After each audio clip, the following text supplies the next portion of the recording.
Perhatikan Yohanes 1 ayat 14, saya akan bacakan. Firman itu telah menjadi manusia dan diam di antara kita, dan kita telah melihat kemuliaannya, yaitu kemuliaan yang diberikan kepadanya sebagai anak tunggal Bapa. Perhatikan, penuh kasih karunia dan kebenaran. Ya, nah saya di sini lihat lanjutkan. Yohanes memberi kesaksian tentang dia dan berseru, katanya, inilah dia yang kumaksudkan ketika aku berkata, kemudian daripadaku akan datang dia yang mendahului aku, sebab dia yang telah ada sebelum aku. Perhatikan ayat ke-16.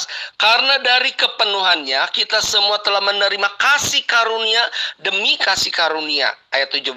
Sebab hukum Taurat diberikan oleh Musa, tetapi kasih karunia dan kebenaran datang oleh Yesus Kristus. Ayat 18, perhatikan. Tidak seorang pun yang pernah melihat Allah, tetapi anak tunggal Allah. Tadi ayat ke-14 disebut anak tunggal Allah. Yang ada di pangkuan Bapa, dialah yang menyatakannya. Jadi jelas di sini. Harus lihat bukan cuma ayat 14, kalimat pertama firman itu telah menjadi manusia. Harus lihat dari ayat 14 sampai ayat 18. Anak tunggal Bapa itu hanya satu, yaitu Yesus Kristus. Dan di sini jelas, ya, di sini jelas. Ayat ke-17. Sebab hukum Taurat diberikan oleh Musa, tetapi kasih karunia dan kebenaran datang oleh Yesus Kristus. Yohanes 12:49. Sebab aku berkata-kata bukan dari diriku sendiri, tetapi Allah yang mengutus aku. Dialah yang memerintahkan aku untuk mengatakan apa yang harus aku katakan dan aku sampaikan. Teman, Yesus bukan Tuhan, namun hamba Tuhan. Yohanes 14:24. Barang siapa tidak mengasihi aku, ia tidak menuruti firman-Ku. Dan firman yang kamu dengar itu bukanlah daripada aku, melainkan dari Allah yang mengutus aku. Yesus di dalam Yohanes 12 ayat 49 tadi dikatakan, ya, itu sebenarnya Tuhan Yesus sendiri mengatakan, aku berkata-kata bukan dari diriku sendiri, tetapi Bapa yang mengutus aku, dialah yang memerintahkan aku untuk mengatakan apa yang harus aku katakan dan aku sampaikan. Artinya Tuhan Yesus itu benar-benar dia sebagai Tuhan, sebagai Bapa dan anak satu. Artinya semua rencana Tuhan Yesus datang ke dalam dunia itu sudah ada di dalam rencana Bapa, bukan kehendak sendiri, ya. Nah itu, jadi jelas firman Yesus itu benar-benar adalah firman Allah yang datang langsung dari sorga. Oke Paman, kalau mau bahas Yohanes 17:25. Ya Allah yang adil, memang dunia tidak mengenal Engkau, tetapi aku mengenal Engkau dan mereka ini tahu bahwa Engkaulah yang telah mengutus aku. Ingat Paman, kalau Paman menuhankan Yesus, Paman akan dihukum. Yohanes 5:24. Aku berkata kepadamu, sesungguhnya barang siapa mendengarkan perkataanku dan percaya kepada Dia, Allah yang mengutus aku, ia mempunyai hidup yang kekal dan tidak turut dihukum, sebab ia sudah pindah dari dalam maut ke dalam hidup. Kok diam Paman? Sini Paman. Surga itu dari anak kecil. Baik Paman, Om, Tante. Dapat kasih karunia dari kandungan. Perhatikan seluruh perjalanan Paulus, tulisan Paulus di dalam surat Galatia. Paulus dulunya penjahat, Paulus dulunya penganiaya. Dulu Paulus seorang pembunuh, membunuh orang-orang Kristen. Dia membenci sekali orang Kristen. Nah, akhirnya di dalam kasih karunia Kristus, dia dipilih menjadi rasul. Dan dia katakan, dari rahim ibu aku sudah dipilih menjadi rasul. Artinya apa? Itu ada anugerah yang super luar biasa yang diberikan oleh Tuhan Yesus kepada Paulus. Dia begitu jahat, tapi dia menjadi rasul. Itu namanya kasih karunia. Jadi kamu harus mengerti tentang arti kasih karunia. Arti kasih karunia artinya apa? Orang itu tidak layak diterima, seorang penjahat, seorang begitu arogan, tapi akhirnya diterima menjadi rasul Allah. Nah, itulah yang namanya kasih karunia, dan dia katakan sudah dipilih dari kandungan. Paman, kok nggak jawab PN aku? Kok lari-lari terus tentang Paulus? Kalau mau tentang Paulus nanti aja. Inilah tidak mau kebenaran. Baru dibaca Bible sedikit, udah lari. Berarti kalau seperti ini harus baca bukan hanya ayat 15. Karena Paulus di sini sedang memberitakan tentang bagaimana Paulus menjadi rasul.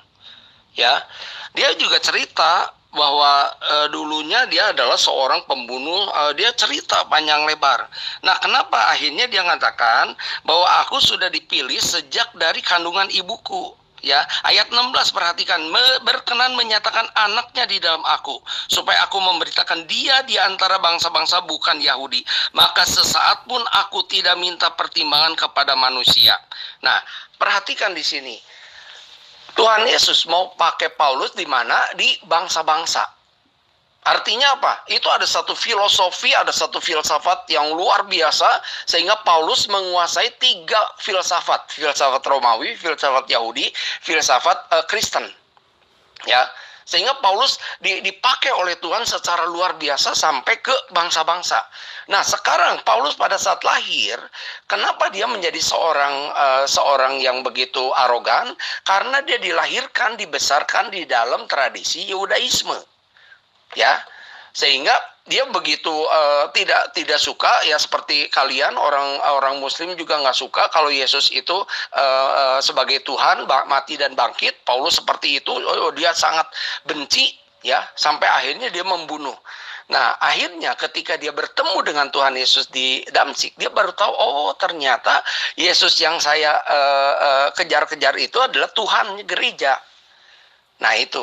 Sehingga di sini jelas, Paulus ketika lahir tidak otomatis dia jadi rasul. Dia perlu diproses, perlu dibentuk sama Tuhan. Baru dia menjadi orang yang efektif untuk melayani bangsa-bangsa. Ya, dia ngobrol dengan orang-orang Yunani, dia bisa filsafat. Ke Athena, dia bisa filsafat. Ya, dia bicara dengan orang Yudaisme, dia bisa, dia ngerti Taurat.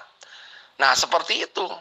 Ya, jadi ini sebenarnya nggak aneh, cuman di sini Paulus mengatakan saya bisa jadi rasul itu karena kasih karunia Tuhan, bukan karena saya hebat. Ya, saya hebat pun saya jadi penjahat, tapi ternyata saya dipilih untuk menjadi rasul Tuhan. Itulah kasih karunia. Saulus itu nabi palsu, Paman. Kisah Para Rasul 8:3. Tetapi Saulus berusaha membinasakan jemaat itu, dan ia memasuki rumah demi rumah dan menyeret laki-laki dan perempuan keluar dan menyerahkan mereka untuk dimasukkan ke dalam penjara. Galatia 1:13. Sebab kamu telah mendengar tentang hidupku dahulu dalam agama Yahudi tanpa batas. Aku menganiaya jemaat Allah dan berusaha membinasakannya. 1 Korintus 15:9. Karena aku adalah yang paling hina dari semua rasul, bahkan tidak layak disebut rasul, sebab aku telah menganiaya jemaat Allah. Orang Kristen nggak ada, nyanyi Nasrani dulu. Bapa kami yang ada di surga, dimuliakanlah namamu, datanglah kerajaanmu, jadilah kehendakmu di atas bumi seperti di dalam surga.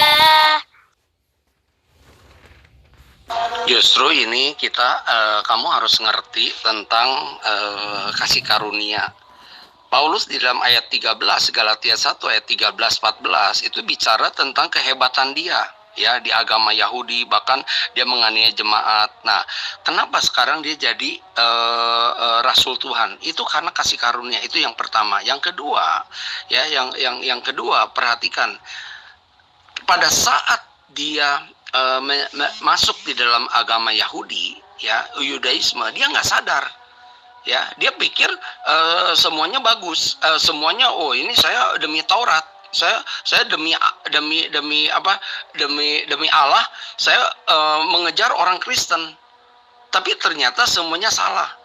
Jadi yang dimaksud ini ya tentang kasih karunia, sebenarnya Paulus ketika dia lahir, ketika dia dibesarkan di dalam agama Yahudi, ya dia nggak menyadari ya bahwa itu semuanya salah. Tapi setelah dia bertemu dengan Tuhan Yesus, baru dia tahu, oh ternyata yang saya lakukan ini salah. Jadi hanya Yesus yang bisa mengoreksi orang benar atau salah. Ya, Paulus sebelumnya dia menganggap benar. Ya, bahkan dia benci. Bahkan Stefanus ketika di dalam Kisah Rasul 8 ketika dirajam, dia setuju. Ya, tapi ketika dia bertemu dengan Tuhan itu langsung dibukakan. Nah, kamu harus ngerti ya, Paulus nggak sampai di sana. Paulus ternyata di sini juga dikatakan dia pergi ke tanah Arab, ya. Dia dari situ pergi ke sana, ya. 3 tahun kemudian dia pergi ke Yerusalem. Artinya dia juga berguru kepada Tuhan Yesus pribadi, ya. Jadi dia mau tahu tentang kasih karunia itu, firman itu bagaimana. Jadi untuk mengerti seseorang mengalami kasih karunia itu nggak gampang. Ya, selama ini Taurat hanya mengajar apa? Hukum balas dendam. Hukum siapa melakukan siapa bisa hidup. Nah, ternyata Paulus di sini justru menyatakan bahwa saya bisa jadi rasul Tuhan bukan karena kehebatan saya, tapi itu karena pilihan Tuhan memanggil saya di dalam kasih karunia-Nya. Itu yang nyata. Jadi misalnya saya tanya ke Saifuddin Ibrahim, ke Muhammad KC, ya, kamu kenapa bisa gini? Ya karena kasih karunia, ya. Kayak Saifuddin Ibrahim juga dulu ada pembenci kekristenan, tapi sekarang dipilih oleh Tuhan menjadi alat Tuhan. Ingat pesan Yesus, Paman, Lukas 21:8. Jawabnya, waspadalah supaya kamu jangan disesatkan, sebab banyak orang akan datang dengan memakai namaku dan berkata, akulah dia Allah. Dan saatnya sudah dekat, janganlah kamu mengikuti mereka. 8 tahun, Paman. Paman, jangan dipaksa kalau Yesus itu bukan Tuhan. Yohanes 7:16, jawab Yesus kepada mereka, ajaranku tidak berasal dari diriku sendiri, tetapi dari Dia, Allah yang telah mengutus aku. La yasma'una khasisahawahum fi masya'ahad anfusum khalidun. Mereka tidak mendengar bunyi desis api neraka, dan mereka dalam menikmati semua yang mereka ingini kekal. Kalau Paman mau masuk surga, Paman harus dengarkan Yesus.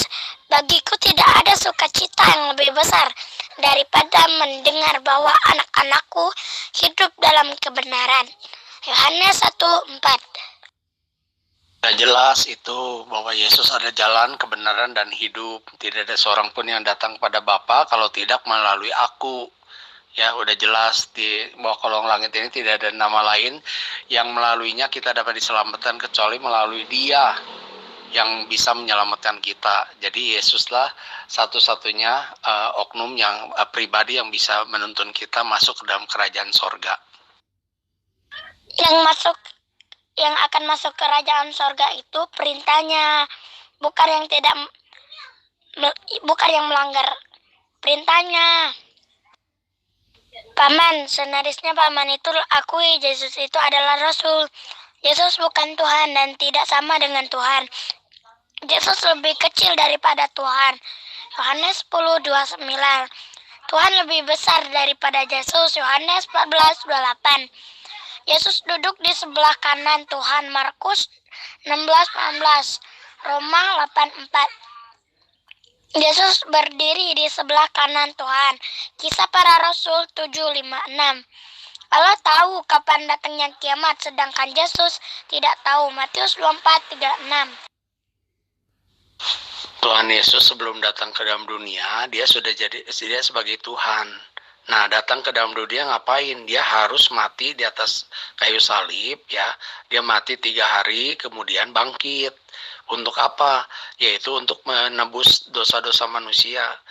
Manusia yang berdosa tidak bisa diselamatkan hanya dengan sembahyang, dengan berbagai macam syariat agama. Itu nggak bisa, ya, karena dosa tetap dosa. Di dalam Alkitab dikatakan tidak ada satu orang pun yang mencari Allah. Jadi meskipun itu orang-orang cari Tuhan, teriak-teriak, itu percuma. Itu jalannya satu-satunya itu hanya lewat Yesus. Ya, seperti apa yang ditekankan di dalam Al-Quran itu, berdoa bagi jalan yang lurus. Itu jalan yang lurus sudah didapatkan di dalam Yesus Kristus. Ya. Bahkan Muhammad KC juga katakan, ngapain saya harus percaya kepada kitab setelah Taurat dan Injil. Padahal di dalam Al-Quran dikatakan percayalah kepada Taurat dan Injil. Jadi saya percaya kepada Taurat dan Injil, itu kata Muhammad KC. Ya, karena hanya di dalam Yesus Kristus itulah jalan satu-satunya, jalan yang lurus. Tidak ada Tuhan menjamah manusia, paman. Bilangan 23:19. Allah bukanlah manusia sehingga ia berdusta, bukan anak manusia sehingga ia menyesal. Masakan ia berfirman dan tidak melakukannya, atau berbicara dan tidak menepatinya. Matius 21:10 ayat 11. Dan ketika ia masuk ke Yerusalem, gemparlah seluruh kota itu dan berkata, siapakah orang ini? Dan orang banyak itu menyahut, inilah Nabi Yesus dari Nazaret di Galilea. Kalau Yesus itu Tuhan, Yesus itu bisa menyesal atau tidak? Ya Allah, Allahnya, paman. Paman, kalau ada ilmu, jangan ketik-ketik doang. Kalau kamu pintar, berapa anak Benyamin? A. 10 orang. Kejadian 46:21. B. 5 orang. Bilangan 26:36 ayat 39. C. 3 orang. Tawarik 7:6. D. 5 orang. Tawarik 8:1 ayat 5. Malu nih ya, kalau musuh sama anak kecil. Ingatlah, jangan menganggap rendah seorang dari anak-anak kecil ini. Karena aku berkata kepadamu, ada malaikat mereka di sorga yang selalu memandang wajah Bapakku yang di sorga. Matius 18:10. Makanya buka tuh Bible, jangan ditenteng doang. Om, kalau kamu berani PN, sini lawan aku. Ayo Kadrun, lu lawan gua. Topik Quran atau Alkitab mana yang patut disebut firman Allah? Kita bahas ketuhanan Yesus dulu, baru Quran. Lu goblok, Alkitab tuh banyak tulisan Tuhan tentang Yesus. Nah, tanpa Alkitab Quran lu tuh kitab dongeng. Berani bantah? Kamu beraninya sama anak kecil, ya? Sama anak kecil nggak boleh ngomong kayak gitu. Jangan terlalu kasar kamu sama anak kecil, ya. Biarkanlah anak kecil itu ngajarin kamu. Kamu kan nggak tahu apa-apa, ya. Jadi jangan emosi kok berbicara mengenai agama. Apalagi bicara sama anak kecil. Yesus aja menghargai anak kecil. Kata Yesus, jika hidup kamu tidak sama seperti dengan anak ini, maka kamu tidak akan masuk ke dalam kerajaan surga. Paham nggak maksudnya apa dari pernyataan Yesus itu? Ya, jadi kalau kamu diskusi, gunakan ilmu, jangan pakai emosi. Oke? Ya lu goblok, lu baca itu Ali Imran 3. Quran membenarkan Injil, Taurat, dan Zabur. Nah, ada nggak itu Alkitab membenarkan kitab Arabmu itu? Emang kitab Om Injil? Gua lagi ngadepin setan macam lu, makanya gua mau harus beringas. Kitab kamu itu Biblos, bukan Injil, Om. Gua lagi ngadepin setan macam lu, makanya gua mau harus beringas. Kitab kamu itu Biblos, bukan Injil, Om. Lu gobloknya minta ampun kan? Masa Bible kamu tidak tahu artinya? Injil. Hah? Bodoh tuh jangan dipelihara. Jangan cuma dengerin komen orang terus lu sambung lagi lidah lu buat nyampein fitnah dodol itu.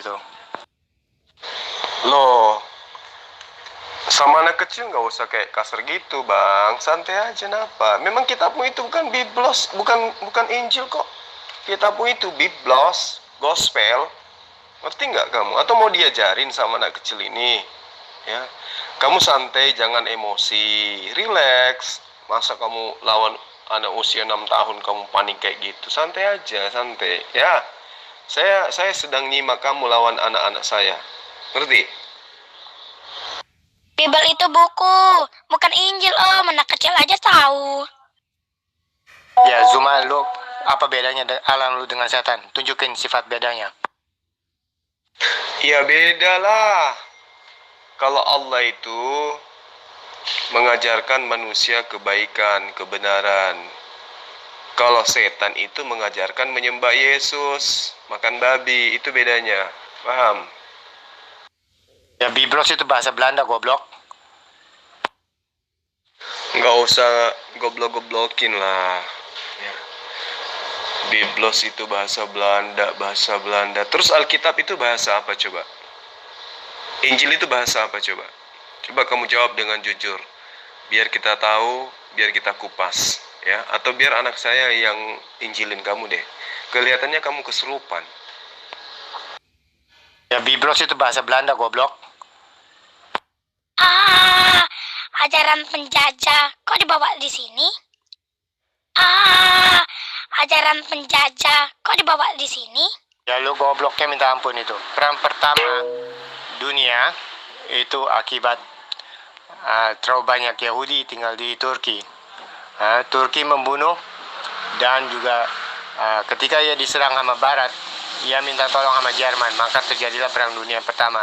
Perang Dunia Kedua juga sama, yaitu Turki kekurangan bahan makanan, minta tolong, tidak bisa, maka ia menjajah bagian Yunani dan juga daratan Eropa, Spanyol untuk mendapatkan makanan, dan maka itu Perang Dunia Kedua yang melibatkan Asia juga. Paham? Kalau saya dengarkan suaramu, saya jadi ingat tahun 70-an. Suaramu mirip penyiar radio RRI. Kamu santai aja, relax. Anak itu masih usia anak-anak kali, ya. Santai aja, napa nggak usah pakai emosi. Ya, apa yang diucapkan itu adalah semuanya kebenaran. Ya, kalau kamu tertampar, ya sejatinya orang dewasa kayak mana lah kamu nyikapi anak kecil kayak gitu. Jangan pakai emosi, ya. Kamu bikin malu aja orang dewasa.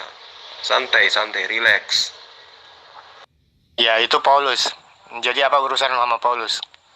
Lu urusin aja tuh Quran lu yang punya catatan bahwa Allah pelupa, maka dia gantikan ayat yang lebih bagus. Baca itu surat Sapi 106 dan surat Lebah 101. Wajar sih paman suka marah. Tuhan jorok menyuruh makan tai. Yehezekiel 4:12 ayat 1:5. Tuhan kelihatan alas kakinya. Keluaran 24:10.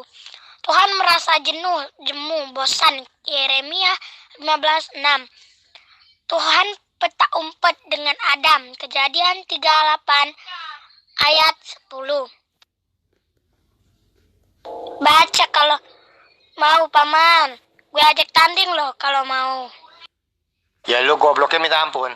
Quran itu perkataan Muhammad lo. Baca tuh Al-Haqqah 40. Ya lu gobloknya minta ampun itu. Perang pertama dunia itu akibat terlalu banyak Yahudi tinggal di Turki. Turki membunuh dan juga ketika ia diserang sama Barat, ia minta tolong sama Jerman, maka terjadilah Perang Dunia Pertama. Perang Dunia Kedua juga sama, yaitu Turki kekurangan bahan makanan, minta tolong, tidak bisa, maka ia menjajah bagian Yunani dan juga daratan Eropa, Spanyol untuk mendapatkan makanan, dan maka itu Perang Dunia Kedua yang melibatkan Asia juga. Paham? Nggak kebalik ya Om. Yang goblok itu yang menuhankan manusia. Ya, yang goblok itu siapa? Yang nulis Quran itu siapa? Matahari bisa tenggelam masuk ke dalam perut bumi di lautan lumpur hitam. Ayo, jawab. Siapa yang nulis Quran Al-Kahf 86? Kamu nggak usah terlalu banyak tingkah bertanya sesuatu yang kamu tidak pahami. Ya, itu kan cerita tentang penglihatan Zulkarnain, tidak membahas tentang substansi kebenaran dalam arti yang sesungguhnya. Ya, itu bukan berbicara mengenai sains, itu berbicara mengenai penglihatan Zulkarnain. Layaknya ketika kamu berjalan di pantai, kemudian kamu melihat matahari tenggelam. Itu cerita Zulkarnain, bukan bercerita bahwa mutlak seperti itu adanya. Ya, ilmumu nggak sampai ke sana. Kamu layani aja dulu. Anak kecil itu dengan cara yang baik, layaknya orang tua yang berbicara kepada anaknya. Ya, anak itu ditugasin untuk menginjilin kamu dan Kristen-Kristen lainnya. Karena kalau kami yang menginjilin kalian, kalian tidak bisa sadar. Nah, mana tahu dengan anak kecil ini kalian bisa dapat hidayah. Jadi kamu duduk santai aja, jawab sesuai dengan yang kemampuan kamu, jangan pakai emosi, oke? Justru paman yang goblok. Bilangan 23:19. Allah bukanlah manusia sehingga ia berdosa, bukan anak manusia. Betul, Meme. Ya, ajarin lagi ya, sayang. Tapi kalau digoblok-goblokin, jangan ikut juga ngoblok-ngoblokin ya. Biarin aja, emang dia goblok dari dulu kok. Jadi, kalau bisa, Meme sambil tertawa-tertawa aja, santai, relax gitu ya. Ini saya nyimak, oke? Ya, yang lebih goblok lagi, Allah yang mendoakan Muhammad. Lu mau bantah? Surat Al-Ahzab 56-57. Ayo. Siapa yang tuliskan ayat itu? Oh, pantesan. Ya, yang lebih goblok lagi, Allah yang mendoakan Muhammad. Lu mau bantah? Surat Al-Ahzab 56-57. Ayo. Siapa yang tuliskan ayat itu? Baca. Kalau kamu mampu baca. Iya, maksud lu apa? Allah 5 kali memberi pujian kepada Muhammadmu. Jadi Allah mau kerjanya apa? Cuman kasih salam sama Muhammad kan? Jadi siapa yang tulis ayat Al-Ahzab 56-57? Jawab. Dan kamu om, janganlah bangkitkan amarah di dalam hati anak-anakmu. Tetapi didiklah mereka di dalam ajaran dan nasihat Tuhan. Efesus 6:4. Iya, jadi si paman itu fisiknya aja yang kelihatan orang dewasa, otaknya masih kerdil, otaknya masih kayak anak TK yang masih minum susu pakai dot. Jadi Meme santai aja ya, relax aja ya. Oke om. Lu goblok, Alkitab tuh banyak tulisan Tuhan tentang Yesus. Nah, tanpa Alkitab, Quran lu tuh kitab dongeng. Berani bantah? Justru kitab kamu yang dongeng. Ada Samson Betawi di sana.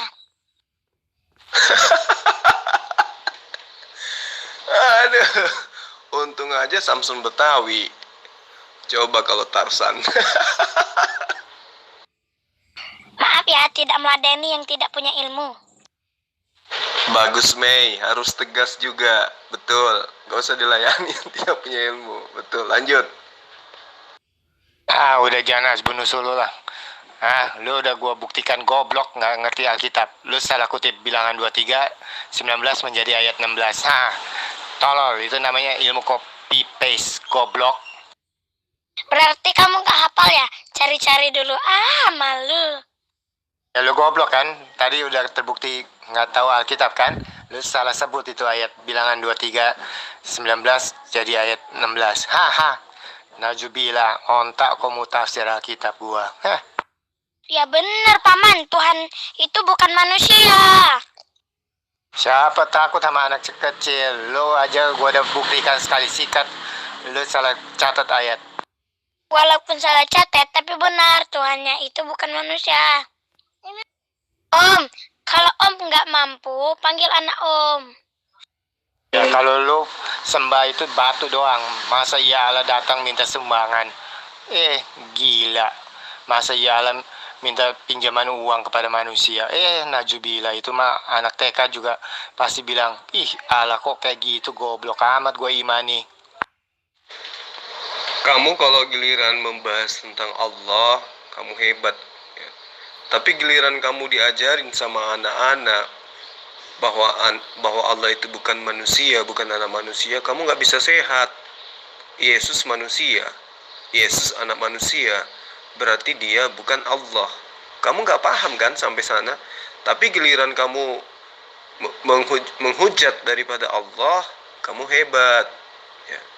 Kalau saya mau menerangkan kepadamu tentang sembahan Bani Israel, itu justru dia minta gadis, minta harta rampasan perang, ya, minta dihormati, minta disembah, minta agar orang-orang yang tidak mengimani dirinya sebagai sembahan untuk dibunuh, minta agar tidak membiarkan siapapun yang bernapas untuk hidup. Tapi ilmumu nggak sampai ke sana. Lawan anak saya aja kamu keteteran kayak gini, pakai emosi pula. Ya, kayak mana kamu mau melawan saya berdiskusi? Anak kecil aja membuat kamu bisa panik kayak gitu. Ya udahlah, kamu diskusinya yang santai aja ya. Awas kalau kamu kasar-kasar sama anak kecil, ya ntar saya siram wajah kamu pakai ini, diur bekicot. Ya, kamu santai aja, santai aja. Saya mau lihat sampai di mana kemampuan kamu menghadapi anak-anak. Oke? Ya kalau lu sembah itu batu doang. Masa ya Allah datang minta sumbangan? Gila. Masa ya Allah minta pinjaman uang kepada manusia? Najubillah, itu mah anak TK juga pasti bilang, ih Allah kok kayak gitu, goblok amat gue imani. Kiblat Om, bukannya Om yang nyium patung. Terserah lu lah mau bilang dia zombie atau apa. Yang penting Yesus berkata, aku akan mati, disalibkan, dibunuh oleh ahli Taurat, dan aku akan bangkit 3 hari kemudian.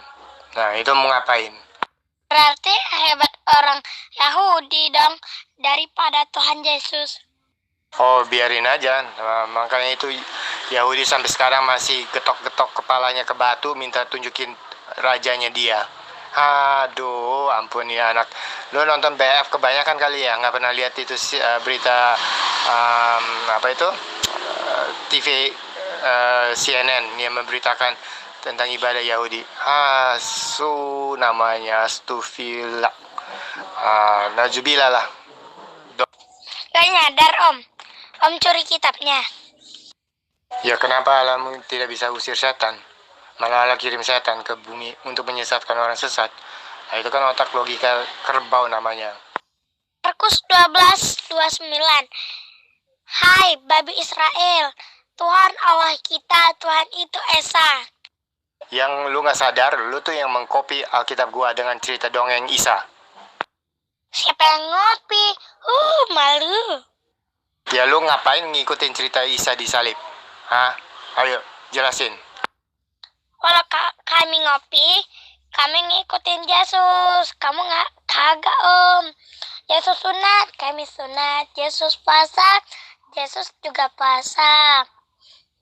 Yesus sholat, kami juga sholat Om. Ya ada tertulis, barang siapa membunuh, Allah akan menuntut balas. Baca itu Kejadian 95. Kalau Kalau Yesus itu bisa balas, kenapa tidak bisa dibalas kalau yang disalib itu? Kalau Yesus itu bisa balas, kenapa tidak bisa dibalas kalau yang disalib itu? Lanjut anakku, injili dia, biar dia bisa menjadi waras. Lanjut. Ya bodoh amat menurut pendapatmu. Yang penting aku sudah melihat Tuhan yang asli. Kamu lihat Tuhan yang asli? Oh, berjenis kelamin laki-laki atau berjenis kelamin perempuan? Coba. Kayak mana wajahnya Tuhanmu yang asli itu? Coba terangkan di sini. Makin miring aja nih orang. Yesus disalibkan oleh karena imam agama. Mereka Yesus itu mencatat perkataan mereka sendiri, biarlah darahnya kami tanggung dalam keturunan kami. Oleh karena itu, mereka itu yang pertama dibinasakan. Ketika Raja Nero datang, mereka itu yang pertama dipenggal dan darahnya dicampurkan dengan korban lainnya untuk diberikan kepada binatang. Korban tumbal itu perbuatan setan, Om, dari dulu. Kata siapa Tuhan ada 3. Di zaman Yesus itu, Yesus sudah mengaku dengan mulutnya, akulah Allah Abraham, Ishak, dan Yakub. Cukup jelas kan? Yesus itu mengambil semua posisi Allah menjadi dalam dirinya. 1. Masa lu kurang paham juga? Kamu jangan bohong, kamu jangan nipu, kamu jangan memperbodoh dirimu. Itu ajaran dari mana lagi kamu dapatkan? Betul-betul lah. Pantesan aja kamu dipecundangi anak kecil. Otakmu nggak berfungsi. Agus ngomong nggak pernah ada referensinya. Agus, mabuk kayaknya Agus. Ya lu mesti tanya yang penulis Quran. Kenapa Allah suruh bunuh diri untuk supaya kamu dapat pahala di surga? Ayo, siapa yang tulis Anisa ayat 66-70? Mana ada Yesus dibunuh, Om. Dia itu hamba Allah. Yohanes 8:29. Dan ia Allah yang telah mengutus aku. Ia menyertai aku. Ia tidak membiarkan aku sendiri. Sebab aku senantiasa berbuat apa yang berkenan kepadanya. Ayo saudara Agus, ikhlaskan dirimu untuk diinjili anak kecil. Anak kecil itu lebih paham gospel daripada kamu, ya. Nanti juga kalau kamu sudah mau disunat, biar meme yang sunat kamu. Ya udah tertulis kok. Lihat aku, lihat Bapak. Jadinya masa lu kurang paham juga? Yesus itu Bapak sendiri. Kalau Yesus itu Bapak, kenapa kursinya di kanan? Gua ini udah 10 tahun bolak-balik baca Alkitab. Jadinya lo nipu gua cara apapun, gua akan siap bongkar semua takiah lo. Gua ini udah 10 tahun bolak-balik baca Alkitab. Jadinya lo nipu gua cara apapun, gua akan siap bongkar semua takiah lo. Baru 10 tahun udah bangga. Itu pun belum bisa mengerti apa itu Alkitab, apa itu gospel. Membedakan antara gosok pelan-pelan dengan Alkitab aja kamu kagak bisa. Pantasan aja kamu dipecundangi sama anak kecil.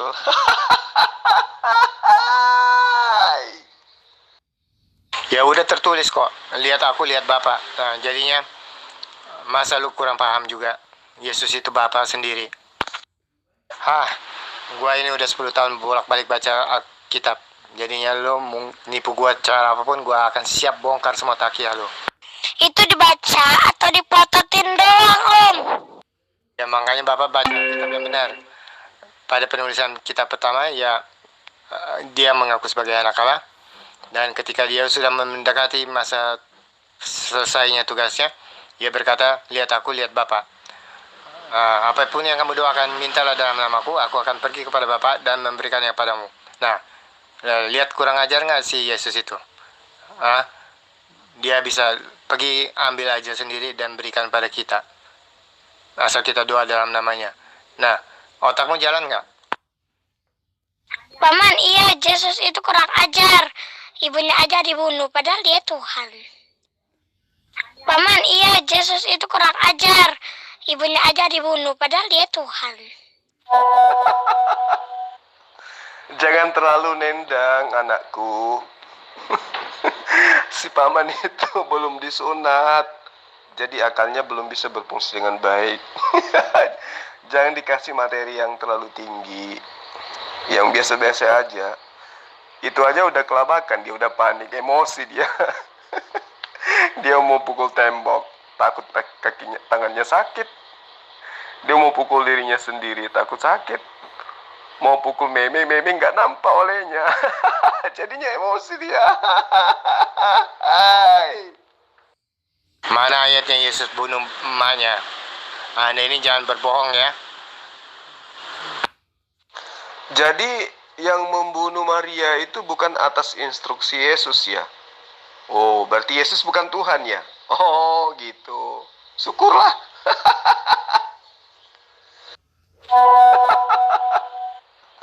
Jangan terlalu nendang, anakku. Debatnya nggak pakai dalil, aku juga nggak pakai dalil juga, Paman. Mana ayatnya Yesus bunuh emaknya? Anda ini jangan berbohong ya. Siapa yang bunuh maknya? Ayo, siapa? Di mana ayat Alkitabnya yang berkata bahwa Maria dibunuh?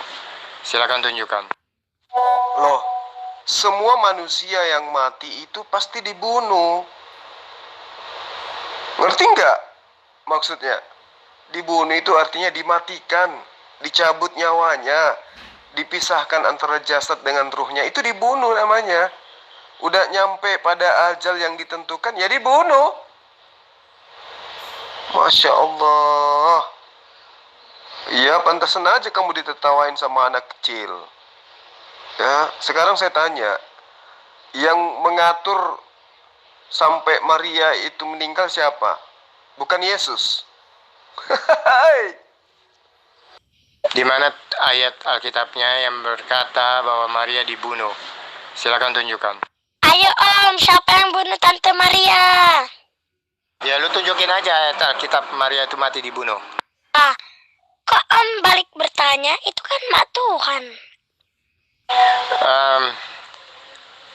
Dalam dunia sains itu kita mempunyai yang disebut kromosom 15 kalau nggak salah. Setiap kromosom ini fungsinya adalah bila mana tubuh kita sudah ditetapkan untuk mati, dia akan bereaksi. Dia akan mengirimkan karbon dioksida ke dalam darah sehingga membuat jantung shock, kardiak arrest, dan meninggal. Nah itu bukan perbuatan setan, tapi memang sudah ditetapkan untuk meninggal. Anda paham? Nah, yang tetapkan itu siapa? Anak kecil.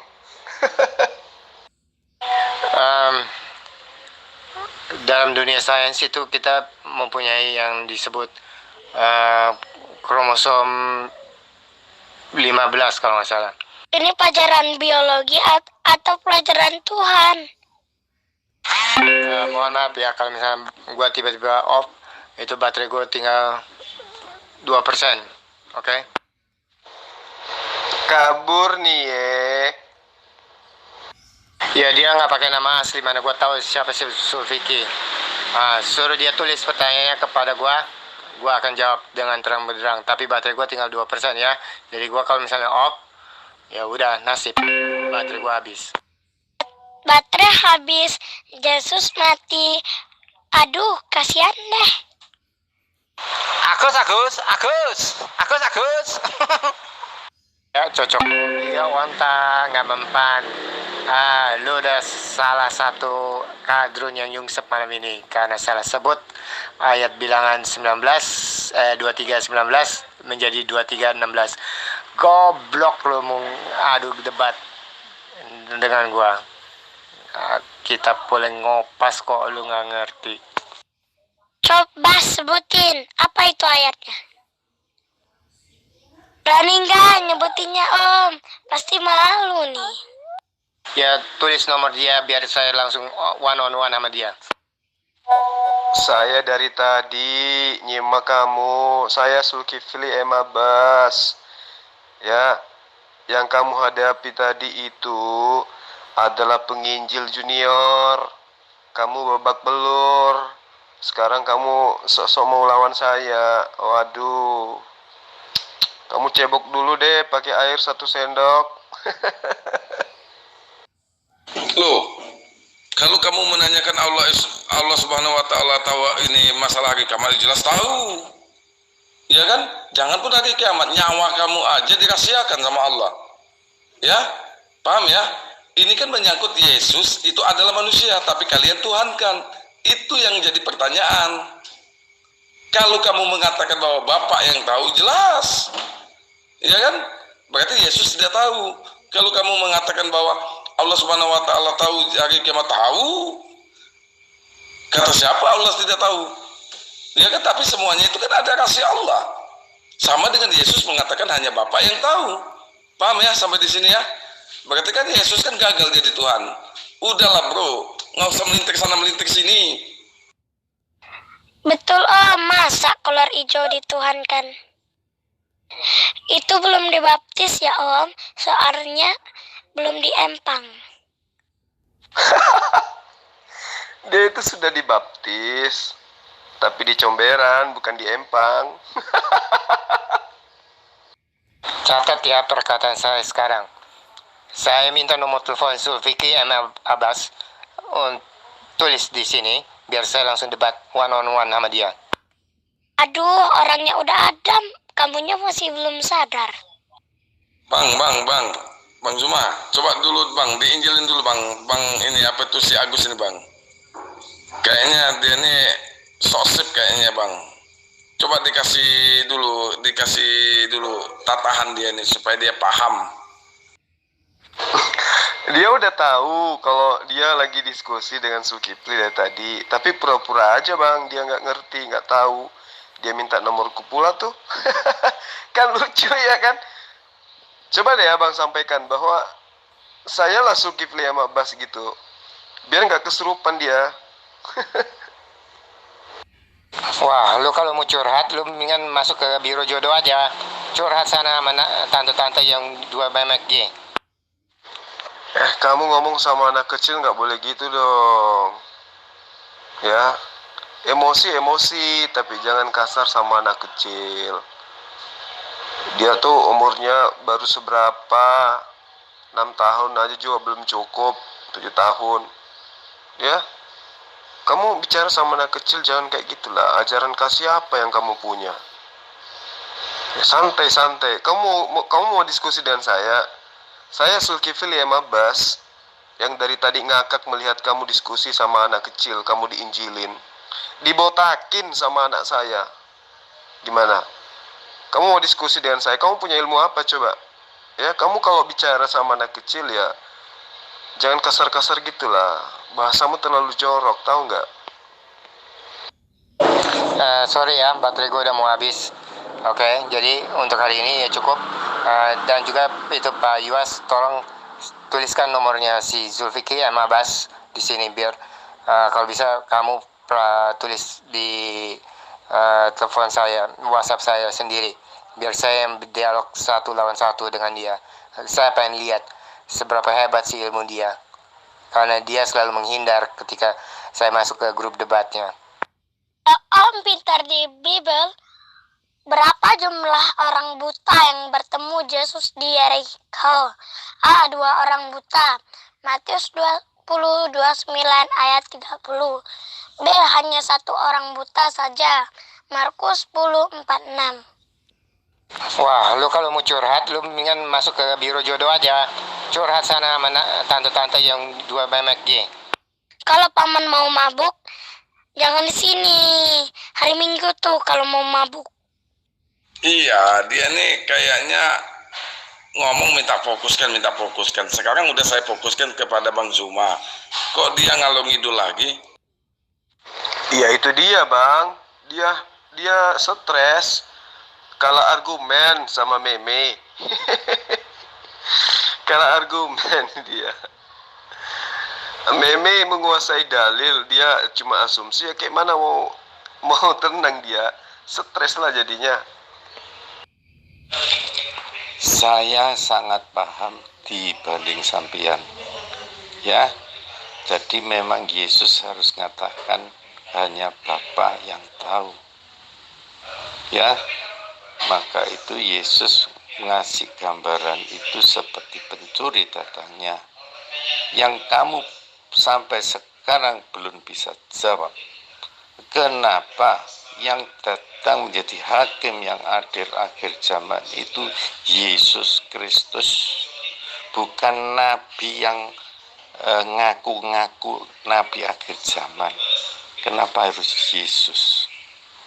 Apa mungkin manusia yang jumlahnya miliaran itu bisa dipisahkan antara orang yang kafir dan orang yang beriman?